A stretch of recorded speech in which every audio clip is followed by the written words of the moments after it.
Assalamualaikum warahmatullahi wabarakatuh. Perkenalkan, nama saya Ragil Fajlansyah dari kelas TIF 5E dengan NIM 12150 1142297. Baiklah, saya akan menjelaskan yaitu tentang teknik-teknik dan kasus yang berhubungan dengan kejahatan komputer tentang social engineering. Baiklah, yang pertama yaitu pengertian social engineering. Social engineering adalah suatu teknik manipulasi yang digunakan oleh individu atau pihak-pihak jahat untuk memanipulasi orang lain dengan tujuan untuk mendapatkan informasi rahasia, akses ke sistem komputer, atau melakukan tindakan lain yang merugikan.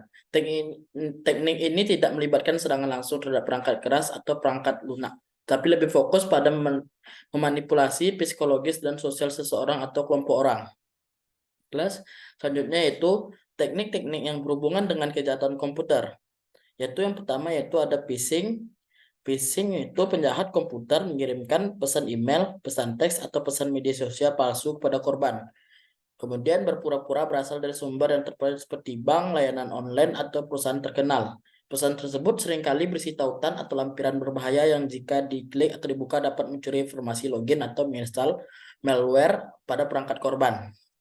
Yang kedua yaitu pretexting. Dalam teknik ini, penjahat berpura-pura menjadi individu atau entitas yang berwenang untuk meminta informasi sensitif. Mereka mungkin mengklaim bahwa adalah anggota staf teknis, pihak berwenang, atau bahkan teman atau kolega dari korban. Teknik ini sering digunakan untuk mendapatkan akses ke data pribadi atau perusahaan. Yang ketiga yaitu baiting. Dalam baiting, penjahat menawarkan sesuatu yang menarik kepada korban seperti program perangkat lunak gratis, film, atau musik yang sangat diinginkan. Namun untuk mendapatkannya, korban harus mengunduh file yang mengandung malware atau memberikan informasi pribadi. Selanjutnya itu yang keempat, quid pro quo.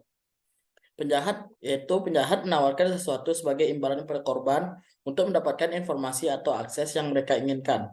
Misalnya mereka dapat mengklaim bahwa mereka adalah seorang teknisi IT dan akan membantu korban memperbaiki masalah teknis jika korban memberikan kata sandi atau akses ke sistem. Baiklah, yang selanjutnya itu yang kelima, tailgating atau piggybacking. Dalam teknik ini, penjahat mencoba memasuki area terbatas atau bangunan dengan mengikuti seseorang yang sah. Mereka berpura-pura menjadi karyawan atau tamu yang sah dan mengandalkan keramahan atau kurang waspadaan orang lain. Yang keenam yaitu dumpster diving, yaitu penjahat mencari informasi sensitif dalam sampah atau limbah fisik seperti mencari dokumen, hard drive yang dibuang atau barang-barang yang mengandung data penting. Yang ketujuh yaitu impersonation, yaitu penjahat berpura-pura menjadi seseorang yang berwenang atau memiliki kredibilitas seperti anggota staf perusahaan atau petugas penegak hukum untuk mendapatkan informasi atau akses yang mereka inginkan. Yang ke-8 yaitu reverse social engineering. Dalam kasus ini, penjahat merayu korban untuk menghubungi mereka dengan pura-pura memiliki masalah atau kebutuhan yang memerlukan bantuan. Mereka kemudian memanfaatkan kesempatan ini untuk minta informasi pribadi atau akses. Yang selanjutnya itu ke-9, telemarketing scam, yaitu penjahat menggunakan panggilan telepon untuk meraih korban dengan penawaran atau hadiah palsu untuk mendapatkan informasi pribadi atau data keuangan. Yang ke-10, friendship or relation exploitation, yaitu penjahat dapat memanfaatkan hubungan sosial atau pertemanan untuk mendapatkan informasi rahasia dari korban.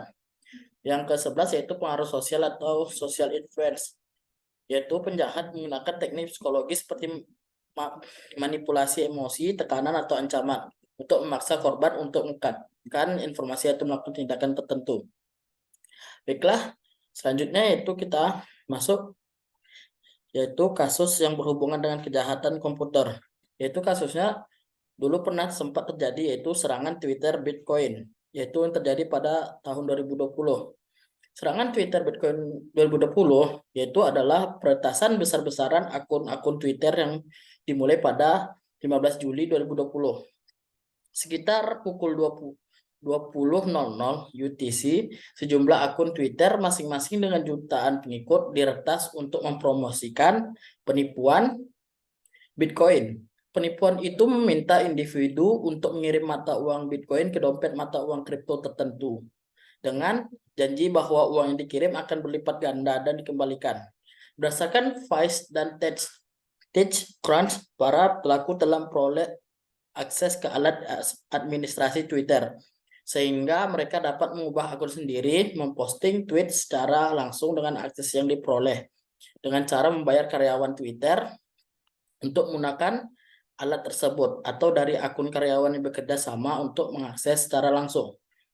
Pada 16 Juli 2020, lebih dari 12 Bitcoin atau BTC telah dikirimkan ke salah satu alamat yang terlibat, setara dengan lebih dari 110.000 US dollar beberapa menit setelah tweet diposting. Lebih dari 320 transaksi telah terjadi dalam satu alamat dompet. Dmitry Alperovich, salah satu pendiri CrowdStrike, perusahaan keamanan siber, menggambarkan insiden itu sebagai peretasan terburuk platform media sosial terkenal. Baiklah, sekian dari penjelasan saya. Jika ada kesalahan, mohon maafkan. Assalamualaikum warahmatullahi wabarakatuh.